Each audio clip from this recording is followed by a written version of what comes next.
Muy buenas tardes, tengan todos ustedes. ¿Cómo están? Espero que estén bastante bien. Lo que vamos a hacer a continuación es la semana número 11. Sí, eso es lo que nos toca ver hoy. Semana número 11. Vamos prendiendo la cámara. Buen día a todos los que saludan en el chat. Omar, Nicolás, todos ustedes que están ahí al otro lado de la pantalla. Sí, para todos ustedes que tengan muy buenas tardes. Bien, les decía que vamos a trabajar, hacer ante filosófica, un nuevo tema, ¿no? Semana número 11. Tenemos que, tenemos que dar cuenta de preguntas. Lo de la existencia humana, de precisamente humano,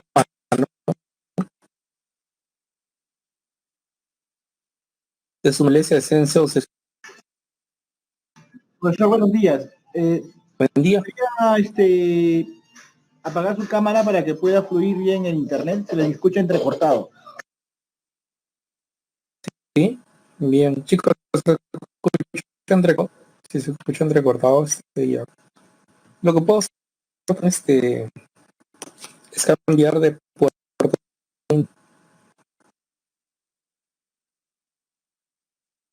Puedo cambiar en este instante de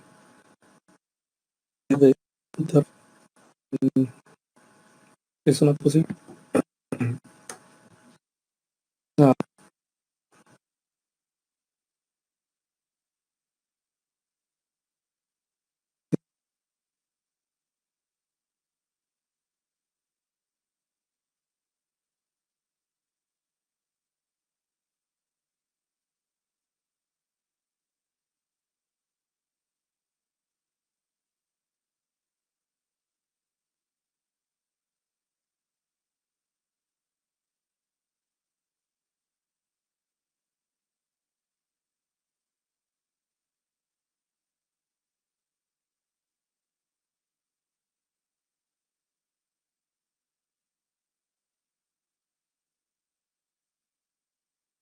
Bien, ahora sí, ¿cómo me escuchan ustedes?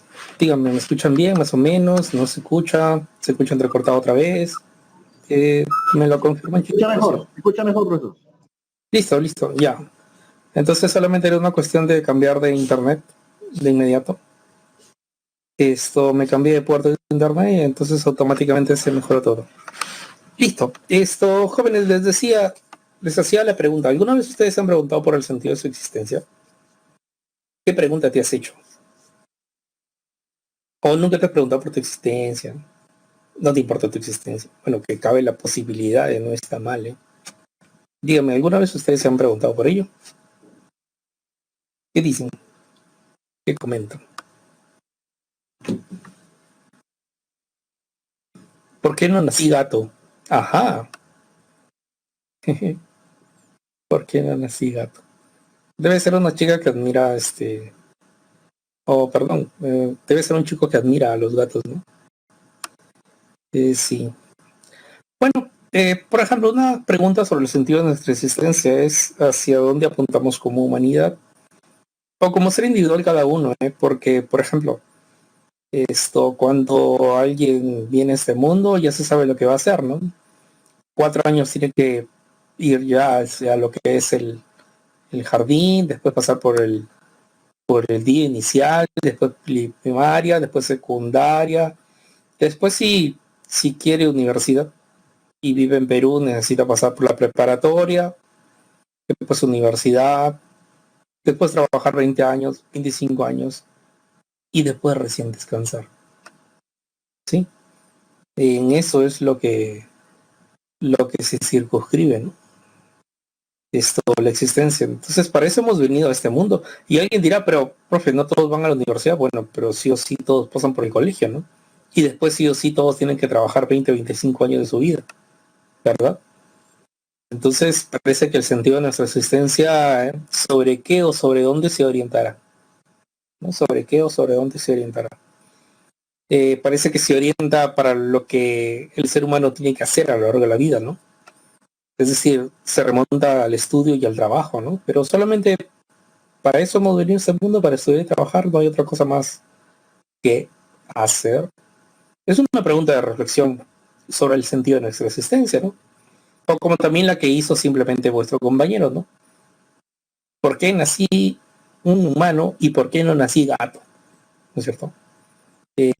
Bueno, algún filósofo del Renacimiento, si no me equivoco, era Pico de la Mirándola, decía, el gato debe estarse preguntando lo mismo, ¿no? ¿Por qué nací gato y por qué no nací como tú? ¿No? O por qué yo soy tu mascota y más bien tú no lo terminas siendo, ¿no? Entonces son preguntas, pero el ser humano mismo las racionaliza, ¿no? Las racionaliza. Y sí, pues sí, al racionalizarla es el único que le puede dar un rumbo y sentido a su existencia, ¿no? Existencia que tiene que ver mucho con su naturaleza, ¿no? Y Aristóteles pensaba que el ser humano, su naturaleza es de corte racional, ¿no? Su naturaleza es exclusivamente racional y es lo que lo hace ser un ser sociable, ¿no? Un animal político, ¿no? Que él siempre ande pensando y quiera siempre lo mejor para la comunidad. Y para eso, gracias a ello, tiene lenguaje, contaba Aristóteles. O en el caso de Max Scheler, que comenta de que una persona es el único que puede decirle no a sus instintos. Sí, por ejemplo, podemos frenar nuestros instintos, los del bajo vientre y los del mismo vientre. Por ejemplo, te decides mañana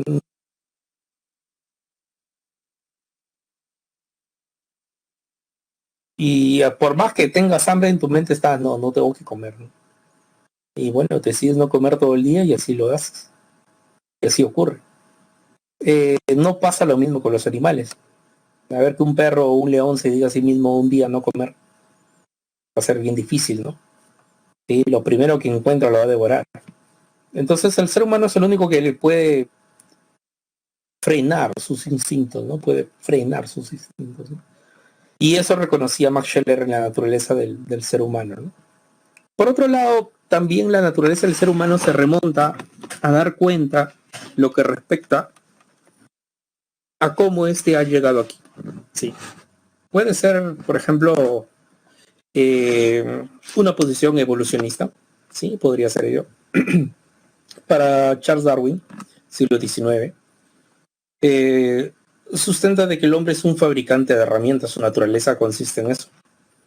Y en efecto, ¿no? A través de los tiempos el ser humano ha hecho eso, ¿no? Por ejemplo, a los inicios, para poder trabajar, poder alimentarse, inventó herramientas para poder matar un animal o para poder trabajar la tierra. Después, conforme pasó el tiempo, como hemos visto en Historia de la Ciencia, fue inventando herramientas, ¿no? De hidráulica, por ejemplo, ¿no? La misma rueda, el aspa de molino, para dar fuerza precisamente a los engranajes y poder moler más rápido el maíz. Después inventó herramientas mucho más grandes y sofisticadas, ¿no? Barca a vapor, el telégrafo, la locomotora a vapor. Y después fue herramientas mucho más sofisticadas, ¿no? Una tablet, una computadora, un celular, que son herramientas finalmente. Para nosotros la calculadora, ¿no? Son herramientas, ¿sí? Que nos hacen hacer la vida mucho más ligera. Bueno, el hombre ha ido evolucionando con respecto a eso y lo seguirá haciendo, ¿no? Entonces el ser humano, su naturaleza consiste en evolucionar en cuanto al hacer cosas, ¿sí? Así como evoluciona por sí mismo, ¿no? Con el paso del tiempo evolucionó, cuenta Darwin. También hay una evolución de en cuanto al hacer cosas, ¿no? El ser humano también lo evoluciona a ello. Por ejemplo, los primeros automóviles que salieron no son los mismos de nuestros días, ¿no? Han ido evolucionando, ¿no? Es decir, las herramientas con las cuales el hombre hizo los automóviles, incluso la herramienta llamada automóvil, porque viene a ser una herramienta que nos traslada de un lugar a otro, también evoluciona, ¿no? Sus modelos mismos, ¿no? Bueno, así concibe la naturaleza del ser humano de acuerdo a esta postura de Darwin, ¿no? Esto está en constante evolución, ¿no? Él mismo, el ser humano mismo, y lo que hace también. En el caso de la posición judeo-cristiana, el hombre es una criatura divina, ¿no? Es una posición más que todo agustiniana, ¿no? San Agustín de Hipona, perteneciente a la filosofía medieval, que por cierto no vamos a ver porque ya no está en nuestro plan. ¿Qué es lo que marca la pauta de esto, no? Bueno, la pauta está marcada en sostener y advertir de que el ser humano tiene un cuerpo y un alma, ¿no? Y por lo tanto, en ello radica su naturaleza, ¿no? Obviamente esa naturaleza de cuerpo y alma ha sido proporcionada por un ser divino, ¿no? Que al ser humano le ha dado cuerpo, le ha dado un alma y también le ha dado este don de decidir, ¿no? El don de decidir, es decir, el libre albedrío, ¿no? Entonces, esa es la postura que encuentra la posición judeocristiana sobre la naturaleza del ser humano, ¿no? Proviene de la divinidad y tiene este don de decidir, ¿no? De hacer y decir, ¿no? Es decir, el libre albedrío. Entonces, esos precisamente son los cuatro enfoques que se tienen dentro de la historia de la humanidad con respecto a la naturaleza. Y ahondando ahora con respecto a la naturaleza, es decir, con respecto al comportamiento, si queremos traducir la naturaleza del ser humano, tradúcelo hacia el comportamiento, aquello que yace en el fondo de ti y te hace ser determinada cosa, o te hace actuar de determinada forma, o te hace hacer determinadas cosas, ¿no? Mantiene la naturaleza humana como aquello que te impulsa a realizar algo, ¿no? Entonces, Aristóteles, como habíamos mencionado en la diapositiva anterior, Aristóteles piensa de que el hombre es un animal político y racional, ¿no? Entonces, eso es lo que impulsa y muestra la naturaleza del ser humano, ¿no? Y en efecto, ¿no? Cada vez que tenemos desacuerdos, intentamos armar acuerdos, ¿no? La racionalidad te lleva a eso, ¿no? La racionalidad y el sentirte parte de la sociedad te hace relacionarte con la misma. Para Aristóteles pensaba de que en la naturaleza del ser humano está en relacionarse con otros. Nadie puede vivir ensimismado, solo, consigo mismo, apartado de todos. Claro, hay otro personaje antiguo que también va a decir, pero lo contrario, ¿no? Diógenes de Sinope, pero viene más adelante. Pero en el caso de lo que viene a ser Aristóteles, entonces, por naturaleza, consiste en que te relaciones, ¿no? Y en efecto, ¿no? Lo damos cuenta de que todos quieren eso, ¿no? Relacionarse entre sí, ¿no?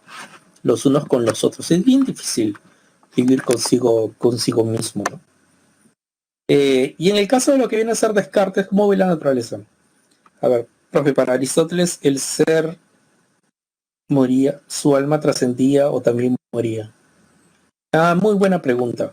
Esto no tiene esa postura de la trascendencia del alma. No tiene esa postura, ¿no? Para Aristóteles el ser moría y su alma precisamente también.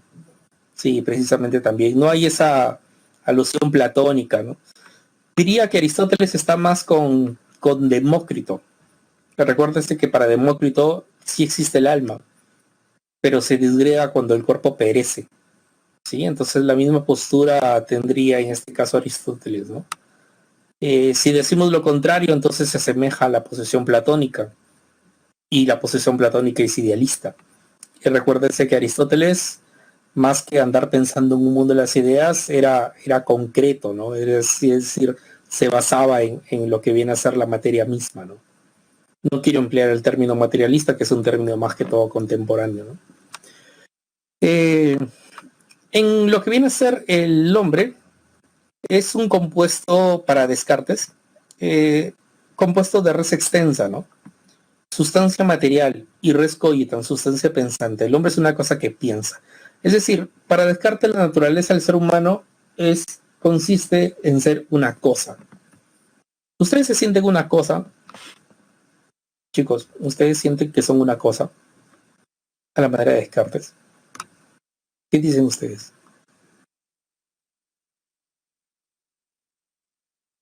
¿Ya? Eh, Bueno, esto, lo que pasa es que es muy particular la posición de Descartes. Recuérdese que aplicó la duda metódica, ¿sí? ¿Y en qué consiste esto, no? Dudas de todo lo que hay a tu alrededor, porque pueda que estés viviendo en un sueño, pueda ser que estés teniendo un sueño. Y además duda de cosas que únicamente estarían aquí en la mente, como la aritmética y la geometría. Bien. ¿Y luego qué más hace Descartes? Bueno, Descartes dice, he dudado de todo lo que hay fuera de mí y lo que habría únicamente dentro de mí. ¿Sí? Pero de lo que no puedo dudar es que mi mente es la que está dudando. Si dudo es porque está pensando. Y si pienso, y si mi mente piensa, entonces existo, ¿no? Pienso, luego existo. Entonces, descubre qué cosa, ¿no? Que ante todo es algo que piensa. Producto de que piensa, incluso se piensa a Dios. Entonces, nota él que es una sustancia pensante, es algo que piensa, una cosa que piensa, ¿no? Producto de que piensa, se abre espacio todo el resto de conocimiento, incluso Dios, ¿no? Porque él va a decir, ¿qué cosa soy?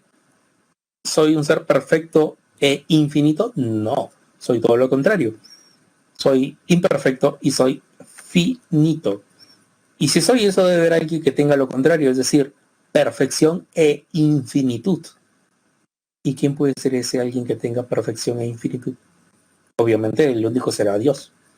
Entonces, a partir de pensar qué cosa soy yo y lo opuesto, entonces lo debe tener ese ser supremo que todo el mundo llama Dios. Entonces Dios existe a partir de marcar la contraposición de lo que yo tengo, ¿no? Entonces, me doy cuenta de que existo, a partir de ahí, mi mente me dice de que debe existir un ser superior, ¿no? Entonces Dios existe producto de nuestro pensamiento, en pocas palabras. Por eso es que él argumenta que la naturaleza consiste en pensar, ¿no? Somos una res cogitans. Pero, ¿cómo es eso que también somos una res extensa? Porque Descartes llega también a advertir de que las matemáticas son ciertas. ¿Por qué? Porque Dios no puede permitir que exista un genio maligno que pretenda burlarse de nosotros y hacernos creer que las matemáticas son equivocadas, son erradas. Entonces Dios es la garantía para que ningún ser nos ande engañando. Por lo tanto, la matemática, la aritmética y la geometría son conocimientos ciertos, ¿no? Que él los había puesto en duda, los que únicamente están aquí en la mente. Y de la geometría, ¿qué se tiene? Figuras con extensión. Y lo que hay a nuestro alrededor, incluso nosotros, ¿qué cosa tenemos? Extensión. Entonces la geometría dice que las figuras y todo lo que plantea es verdadero, un conocimiento verdadero. La extensión de las figuras es un conocimiento verdadero.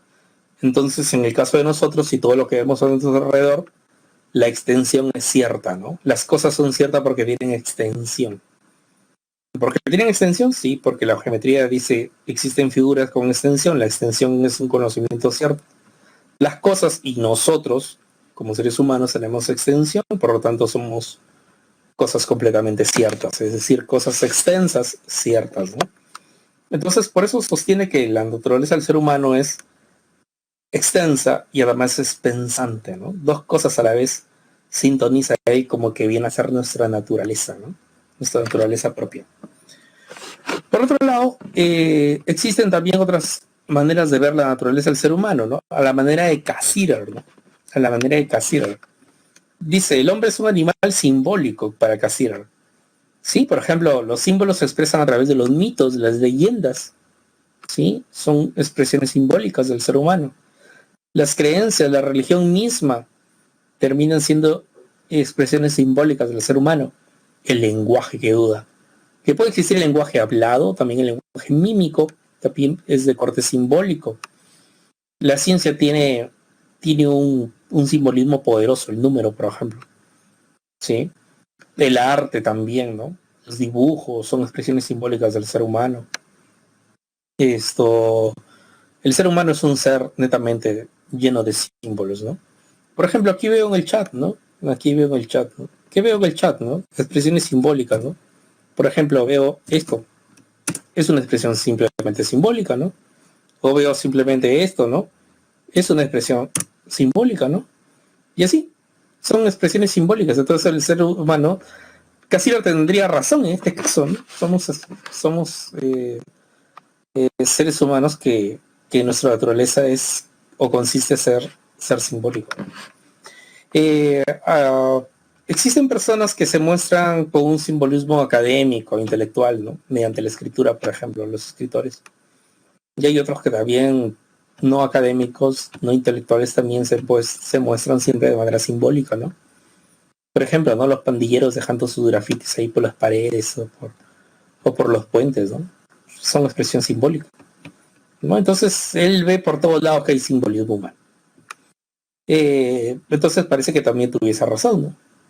No obstante, Karl Marx, en lo que viene a ser, Cassirer es del siglo XX, Karl Marx es del XIX, y Karl Marx argumenta de que el ser humano, su naturaleza consiste en trabajar. Es un ser producto de las relaciones sociales de producción. Es decir, el ser humano es un ser producto de los distintos trabajos. Y para Marx considera de que no es la conciencia la que determina nuestro ser, sino nuestro ser social la que determina nuestra conciencia social. Es decir, el hecho de relacionarte con otros en un determinado trabajo te hace plantear de que tengas una conciencia de corte social, ¿no? Y en efecto, ¿no? O sea, cuando, por ejemplo, alguien trabaja en una fábrica, en una industria, en una empresa, es un ejecutivo, alguien trabaja en el transporte urbano, alguien trabaja, no sé, los distintos rubros, en una cocina, un restaurante, lo que fuese, ¿no? De profesor, lo que fuese. Siempre tiene gente de su entorno, ¿no? Es decir, sus amigos son precisamente los profesionales que están en su entorno, ¿verdad? Y conforme vaya abriéndose espacio en el trabajo, tanto él con las personas de su entorno, termina tomando una conciencia social. Lo importante es el hacer el determinado trabajo. ¿Por qué? Porque todos somos importantes en la sociedad con el determinado trabajo que hacemos. No puedes exigir que haya intelectuales, académicos, por doquier, es decir, que sean el 99.9% de la población. Porque si no, ¿quién va a hacer las otras labores? Se necesita que la sociedad haya distintos rubros, ¿no? Entonces, el socializarte con los rubros, el socializarte en principio con el rubro que tienes y después el socializarte con los otros rubros. Porque, por ejemplo, yo me puedo socializar con mis compañeros que pertenecen a mi plana o que pertenecen a Presa Marcos, pero también me socializo con otras personas, ¿no? Cuando voy a un restaurante, por ejemplo, ¿no? Con los que atienden, con el cocinero, lo que fuese, o cuando voy al mercado, con los mercaderes, con los comerciantes, o cuando voy al supermercado también, ¿no? Cuando voy a una botica, entonces, lo que fuese. Entonces uno termina relacionándose con los distintos rubros, si lo quieres. Entonces, a partir de ahí, ¿qué marcas, no? Mi ser social, es decir, el tener nexos, contactos con la sociedad en mi día a día, hace determinar la conciencia social, es decir, lo importante que es reconocerle a cada quien cada rubro, que cumple un rol importante en la sociedad. Punto 1. Punto 2. De manera implícita está en reconocer, ajá, cada quien es importante en la sociedad en su determinado rubro, pero en el fondo, ¿qué hacen? Trabajan. Entonces el ser humano en su naturaleza consiste en trabajar, ¿verdad? Parece que sí, ¿eh? Porque, por ejemplo, es el caso siguiente, chicos. Cuando alguien nuevo llega al barrio, la gente no se pregunta ¿a qué se dedicará, no? ¿En qué trabajará? Cuando alguien tiene una edad ya propia para trabajar, siempre la pregunta está ¿en qué se dedicará? ¿Qué hará? ¿Cuál será su trabajo, no? ¿Dónde trabajará? ¿No? Entonces, siempre nos vinculamos precisamente para lo que viene a ser el trabajo, ¿no? Esto, en nuestro caso también pasa algo similar, ¿no? Porque, por ejemplo, cuando ustedes terminaron el colegio, llegaba la familia a visitar a vuestra casa, un tío, una tía, ¿no? Generalmente las tías, ¿no? Llegan y te dicen, ya terminaste el colegio, sí, ¿y ahora qué te vas a dedicar, no? ¿no es cierto? La pregunta tonta, ¿no? ¿Y qué estás haciendo, ah? Bueno, a ella qué le importa, ¿no? Pero bueno, es la pregunta típica para hacer alusión a qué te vas a dedicar, ¿no? En qué vas a trabajar, ¿no? En qué piensas trabajar. ¿Por qué? Porque al ser humano siempre se le vincula con el trabajo, ¿no? Entonces parece que Marta tuviese razón, ¿no? O sea, al ser humano, cuando tiene una determinada edad, la gente suele vincularlo con el trabajo. Por lo tanto, se asume que su naturaleza del ser humano consiste en trabajar. En eso parece que se reduce. Entonces, bajo la perspectiva de Mar, parece que también tiene razón, ¿no? O sea, la naturaleza del ser humano consiste en trabajar, ¿no? Bueno, chicos, si llegásemos a ver cuál es la naturaleza exacta y precisa del ser humano, ya no sería filosofía esto que estamos viendo, sería una ciencia. Pero precisamente porque no hay un punto específico de decir cuál es la naturaleza del ser humano, como no lo hay, entonces hay varias perspectivas que se abren a la especulación filosófica, ¿no? Como la de, en ese momento, Max Scheler, también tiene una versión con respecto a eso, ¿no? Que sostiene que el hombre es un ser espiritual. Es decir, así como tu voluntad que yace en el fondo de tu ser y que te hace hacer cosas, ya, para Max Scheler es espiritual. Hay una especie de espíritu dentro de ti, ¿no? ¿Sí? ¿En qué consiste el mismo, no? Que te hace tener autonomía sobre tu existencia o sobre tu libertad, ¿sí? Hay un espíritu dentro de ti que te hace tener autonomía y existencia sobre tu libertad. Esto, ¿cómo sería esto, no? Yo soy propio, me manejo por mí mismo y por lo tanto, según mi perspectiva, le encuentro un rumbo a mi existencia, ¿no? Y soy libre para decidir lo que yo quiera hacer, ¿no? Siempre y cuando todo encaje entre las normas y leyes de mi sociedad.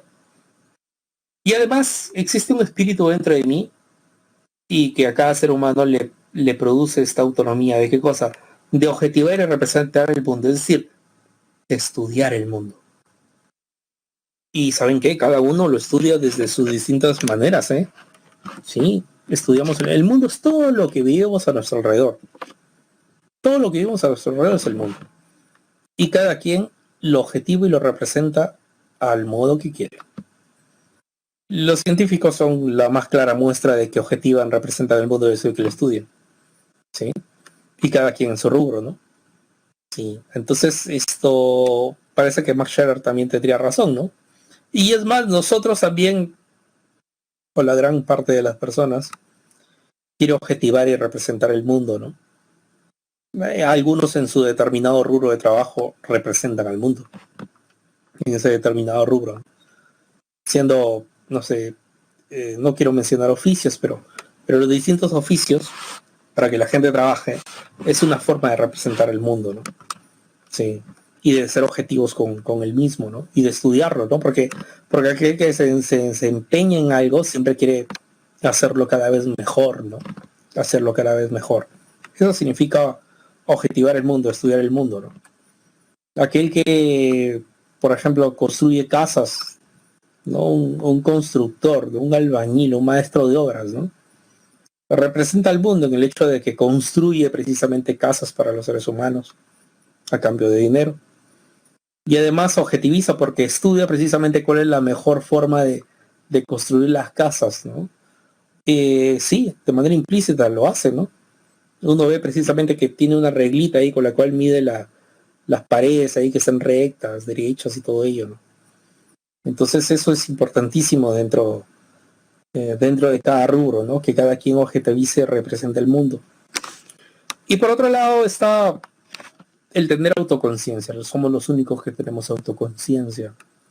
Es decir, somos los únicos que podemos objetivar, representar el mundo, hacer cosas en el mundo y tener conciencia de lo que hacemos con el mundo.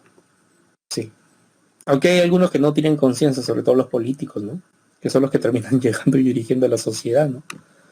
Este virus nos ha hecho tener conciencia del mundo, ¿no? Los políticos decían, no, no es posible librarnos de la contaminación, no, eso no va a ser posible, no podemos decirle no a la contaminación, eso forma parte ya del ser humano, ¿no? Llegó el virus, todo el mundo se metió a su casa y ¿en qué se encontró? el espacio, ¿no? Los cielos estaban despejados, ¿no? Es decir, la contaminación se redujo a un 1%. Entonces eso quiere decir que el ser humano sí puede dejar de contaminar el mundo.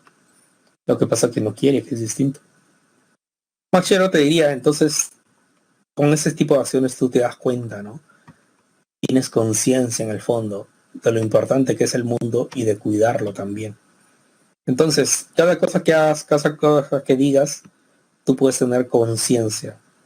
Y precisamente eso está en tu naturaleza. Eso está en tu naturaleza. Ahora bien, por otro lado, también tenemos las posturas de la identidad y el reconocimiento. Chicos, ¿ustedes tienen identidad? ¿Qué dicen ustedes? ¿Con qué se identifican ustedes consigo mismos?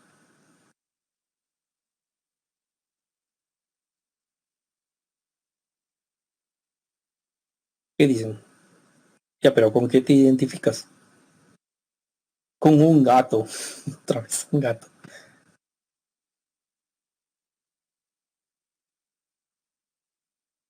Y todo me dijese que sí, entonces ya el problema sería yo, ¿no? Pero si solamente uno me responde de esa forma, entonces el problema solamente es de esa persona, ¿no? Vamos chicos, con algo ustedes tienen que identificarse. Por ejemplo, les digo lo siguiente. Charles Taylor comenta y dice que la identidad que tú tienes es producto del reconocimiento que otros tienen de ti. Igual sucede en una sociedad. Nos identificamos con una cultura milenaria, ¿cierto? Nos identificamos con una cultura milenaria. ¿Por qué? ¿Porque nosotros queremos identificarnos así? No, porque si no, no basta esa identidad. La identidad la hemos forjado producto del reconocimiento que el mundo ha hecho sobre nosotros, que nos ha dicho que somos una cultura milenaria. Igualmente, vas a Cusco, se considera la capital arqueológica de América. ¿Pero por qué se consideran así? ¿Por qué se consideran de esa forma, de esa manera? ¿Porque ellos propiamente únicamente lo quieren? No, porque se lo han reconocido, ¿no? Como patrimonio de la humanidad, es la capital arqueológica de América. Entonces, la identidad es producto del reconocimiento que tienen contigo. Tú, tú te identificas, no, pues me identifico como un buen estudiante, ¿eh? Te lo han reconocido. Si te lo han reconocido, entonces estás en lo cierto. Si no, no es tan cierto. Entonces, el quién eres es producto del reconocimiento que otros tengan sobre ti. Ahora bien, chicos, ¿con qué ustedes se identifican? Chicos, o me van a decir que nunca a ninguno de ustedes le ha reconocido algo. ¿No? ¿En serio?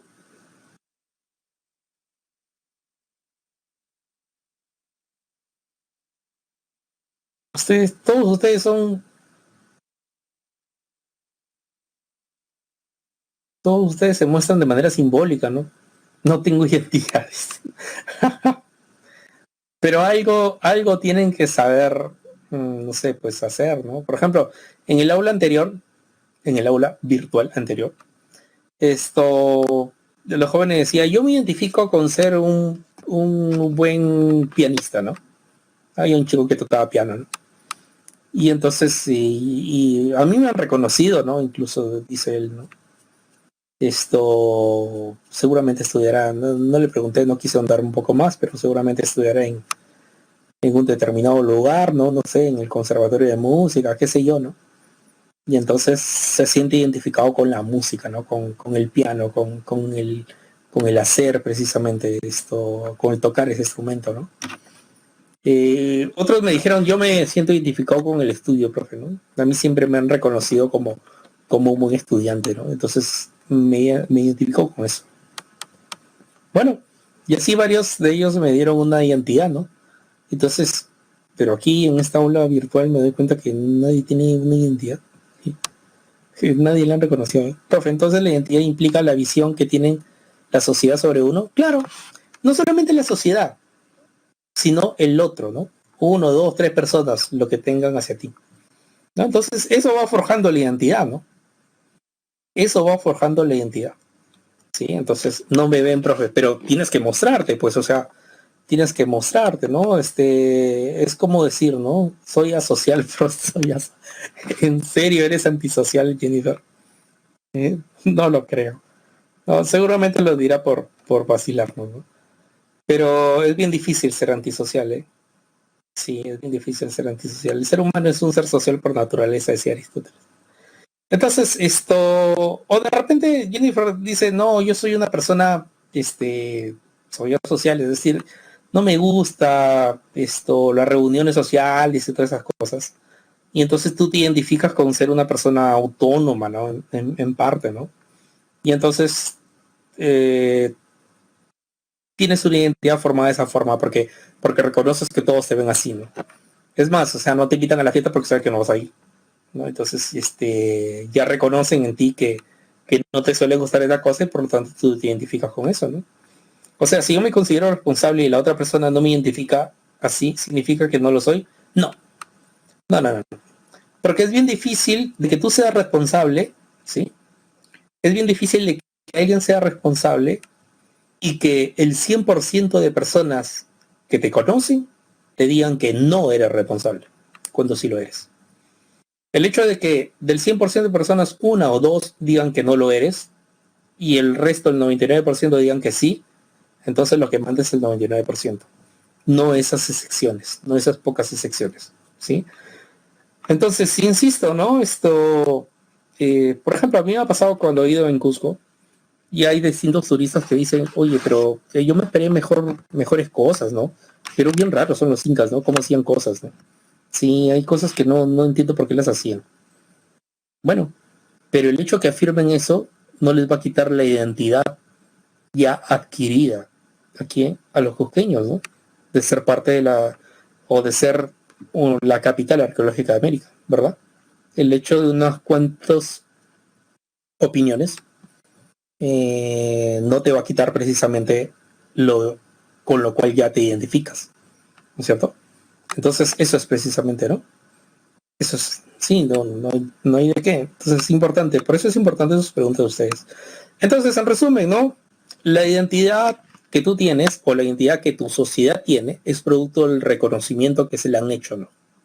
¿Sí? El reconocimiento que le ha hecho a la mayoría, si lo quieres, ¿no? Sí, entonces eso es precisamente, ¿no? Dentro de eso cabe el multiculturalismo. ¿Por qué? Porque dentro de lo que se denomina el marco político, chicos, si no aceptamos que existe en nuestro país, por ejemplo, poniendo ejemplo de nuestro país, que existen diversidad de culturas, entonces si no aceptamos eso, ¿qué cosas estamos haciendo?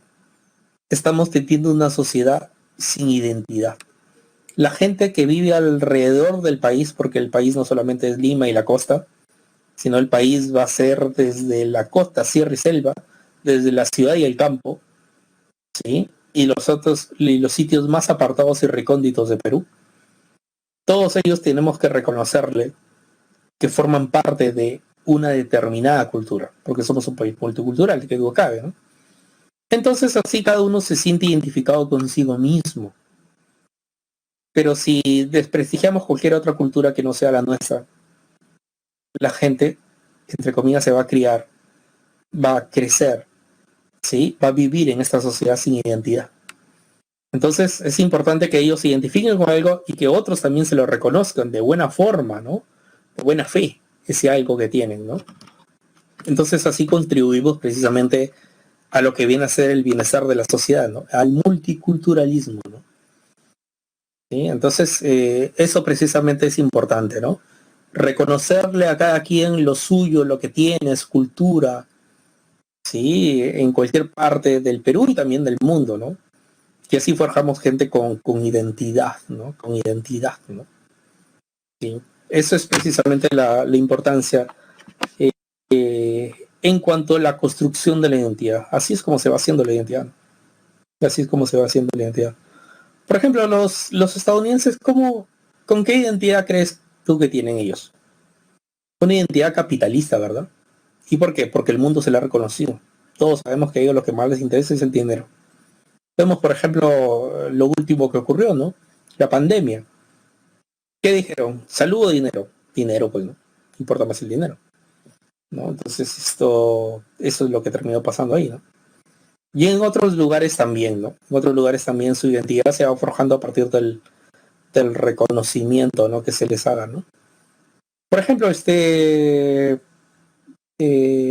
el caso de los brasileños, se identifica mucho con el fútbol, ¿no? Con el patear una pelota, ¿no? Y todo el mundo a la vez se lo reconoce, ¿no?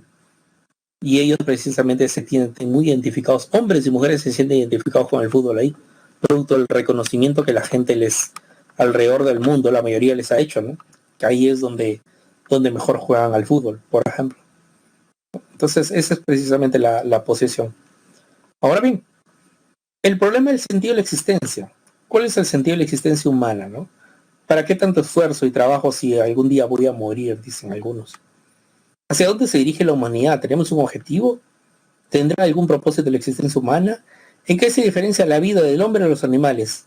Si en sí mismo cumplimos el mismo ciclo, nacemos, crecemos, nos reproducimos, y si es que queremos y llegamos a morir, ¿no?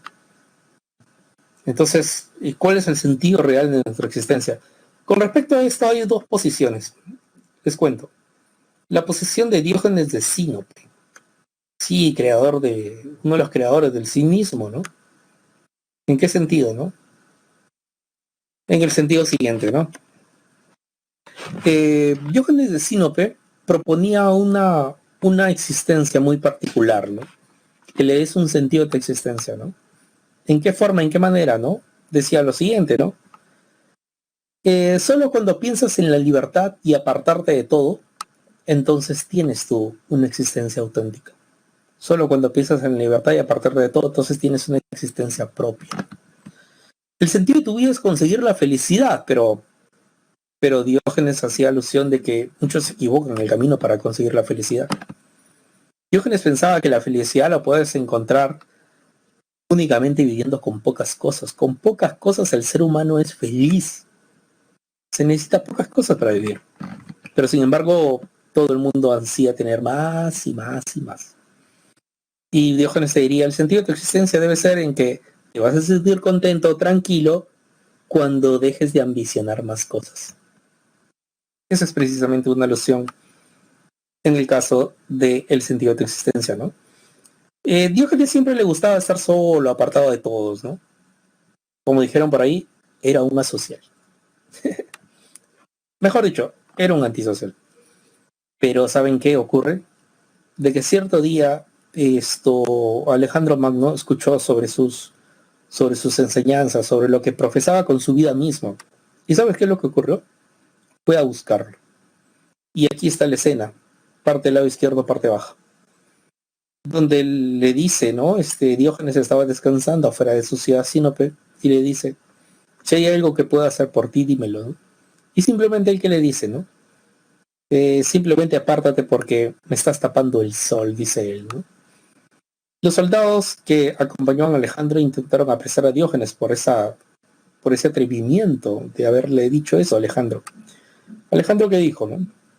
No le hagan nada porque si Dios me permite venir a esta tierra, que sea como, como Alejandro, como lo que soy, o como Diógenes, ¿no? Y Diógenes le dice, ¿qué me hace ser tan valioso? Y Alejandro le dice, bueno, es que me gustaría ser así como tú, descansar, viviendo apartado de todos, siendo libre consigo mismo, y de esa forma que gire el sentido de mi existencia, ¿no? De esa forma que llegue yo a ser feliz. Y Diógenes responde a Alejandro, Alejandro, qué tonto eres, porque yo estoy así porque precisamente quiero, ¿no? Y así me siento contento y feliz, ¿por qué tú también no lo haces? Y Alejandro le dice, primero debo de conquistar el mundo y después descansaré como tú. El sentido de existencia tendrá ese mismo sentido que tú le das a la tuya. Y Diógenes le dice, bueno, qué tonto eres porque yo no he conquistado nada y ya estoy descansando, ¿no? Eso también es importante porque también le da rumbo a tu existencia. ¿Cuánta gente se empecina a hacer esto, a hacer lo otro? ¿Sí? Y entonces su existir, su existencia, ¿en qué está? En adquirir cosas, en hacer cosas. Pero el sentido de tu existencia también está en dejar de hacer las mismas, en dejar de adquirir cosas. Con poco uno es feliz y le das un sentido así a tu existencia, ¿no? Entonces hay dos formas. el ser ambicioso y el dejar de serlo, ¿no? En el caso de Diógenes muestra precisamente el dejar de serlo, ¿no? No era el ambicioso, ¿no? Con lo poco que tenía era feliz, ¿no? Y ¿saben qué? Nos damos cuenta de esto al final de nuestros días.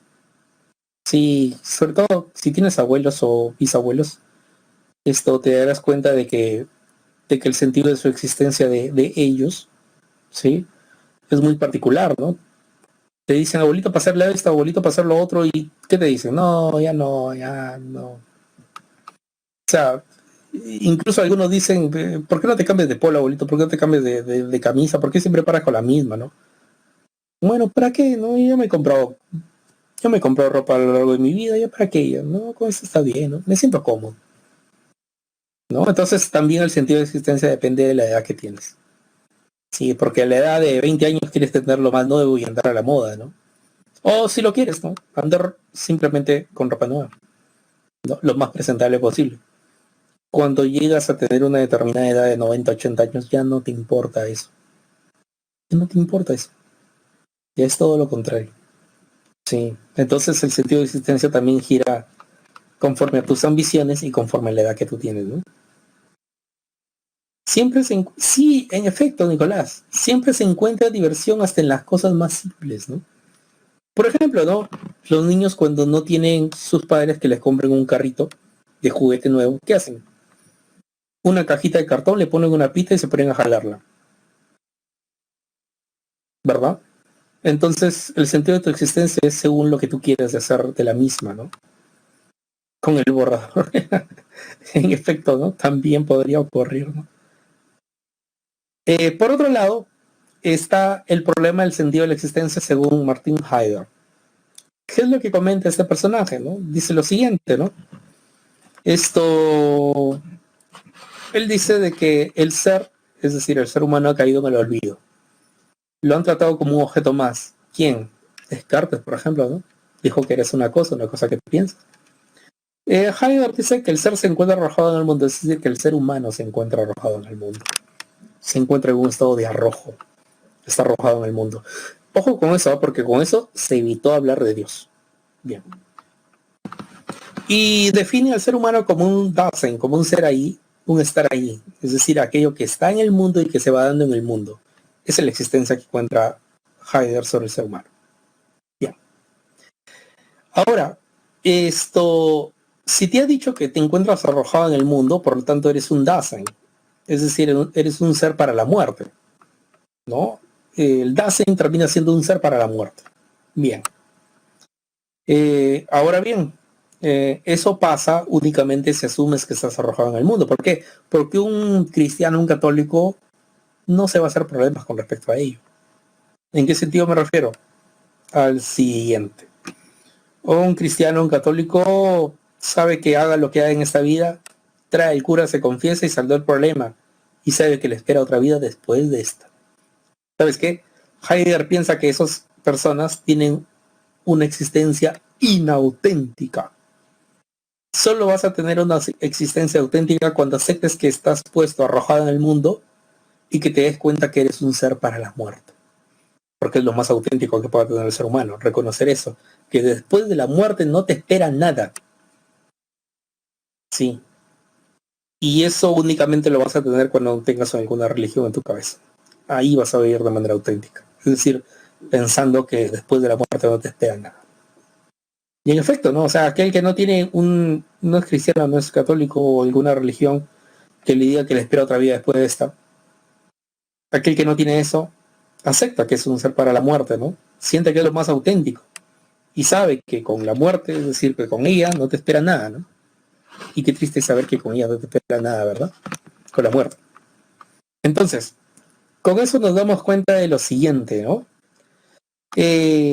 Aquel ser humano entonces que se encuentra o que admita que está arrojado en el mundo, acepta la muerte y puede anticiparse, ¿no? Es decir, darle un sentido auténtico, ¿no? Y no el sentido que les suele dar a los cristianos o a los católicos. ¿Cuál es el sentido de los cristianos o los católicos? Seguir los mandamientos, claro, mientras está en la iglesia, ¿no? Porque afuera no lo siguen, ¿no es cierto? Hay mucha gente que termina teniendo un mejor comportamiento que un cristiano y un católico. hay gente que termina teniendo un mejor comportamiento, ¿no? Sin tener una religión. Heidegger precisamente dice, esos tienen un sentido auténtico de su vida. Por lo tanto, tienen una existencia auténtica. ¿Sí? Esa es precisamente la posición de Martin Heidegger, ¿no? Filósofo alemán, su texto importante es Ser y Tiempo, de 1927. Esa es precisamente la alusión de Heidegger.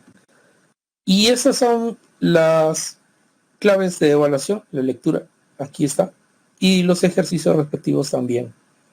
La lectura auto de barco, ejercicios 1 avión, 2 de barco, 3 de dado, 4 dados, 5 de barco, 6 avión, 7 dado y 8 dado.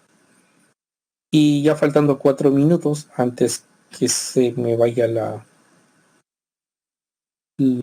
el tiempo, antes que se me vaya el tiempo, inicio la encuesta para hoy. Por favor, respondan.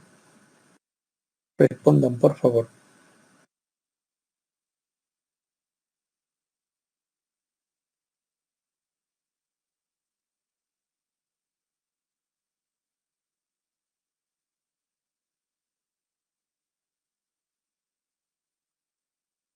Ustedes son 38 personas y solamente me han respondido 30. Faltan 8. ¿Dónde están los demás? ¿Ya se fueron a almorzar? No creo, ¿eh? Por favor, respondan. Responda que se nos acaba el tiempo porque ya faltan 3 minutos.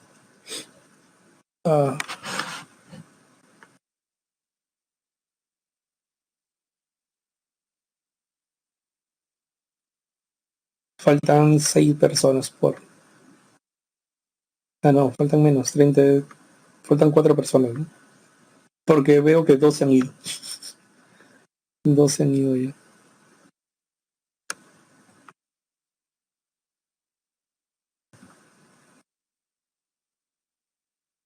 Bien.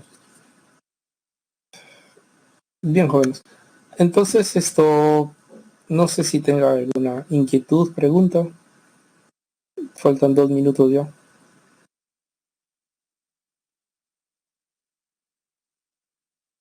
Entonces insisto con la idea que hemos presentado, ¿no? Con respecto a la naturaleza del ser humano, ¿no? Existen varias posiciones, ¿no? La posición aristotélica, de Max Scheler, de Darwin, la judeocristiana. Y esa naturaleza enfoca ¿qué cosa? Al comportamiento, ¿no? Tu comportamiento. La naturaleza del ser humano identifica con el comportamiento del ser humano, ¿no? Ser simbólico, ser de trabajo, ser espiritual, consciente de lo que hace, de lo que dice, responsable de ello, ¿no? La identidad, no te olvides, se forja cuando otros reconocen en ti que eres algo determinado. No solamente ocurre para personas, sino para la sociedad misma. El problema es el sentido de tu existencia. Ya sabes que hay 2 posibilidades: la posición de Diógenes de Sinope y la posición que nos ha enmarcado Martin Heidegger, ¿no? En la diapositiva de Diógenes decía algo de Sócrates enloquecido y Sócrates sincero. ¿Qué significa? A ver. Ya, sí, la parte derecha de arriba, ¿no? Para Platón, a ver, lo que pasa es que Sócrates mismo tuvo escuelas, las escuelas socráticas mayores y las escuelas socráticas menores. Y Diógenes era una especie de Sócrates, claro, pero nada más que era un Sócrates, digámoslo así, enloquecido. ¿Por qué? Porque andaba filosofando, pero mira la traza con la cual andaba, mira la forma con la cual vivía. Entonces era un Sócrates enloquecido, ¿no? Sócrates se preguntaba por el ser humano y todo ello, la reflexión, la virtud y todo esto. Diógenes se preocupaba el sentido de su existencia, es decir, cómo se alcanza la felicidad. Pero por la forma como estaba y por la forma como vivía, entonces le decían un Sócrates enloquecido. La posición de Platón era esa. Y la posición de Nietzsche es que Sócrates, es decir, Diógenes de Sinope, era un Sócrates, pero un Sócrates sincero. Para Nietzsche, Sócrates, el verdadero Sócrates, el maestro de Platón, como que exageraba la racionalidad. ¿sí? Y Nietzsche dice, el verdadero Sócrates, el Sócrates sincero, es Diógenes de Sinope, porque se muestra tal cual como el ser humano debe ser en el mundo. ¿Sí? Entonces esas son las dos soluciones de, por un lado, Sócrates enloquecido y Sócrates sincero. Bien, listo, jóvenes. Eso ha sido todo. Cuídense mucho, que estén bien, que tengan buen provecho, disfruten su almuerzo. Entonces ponemos acá. Hasta la próxima.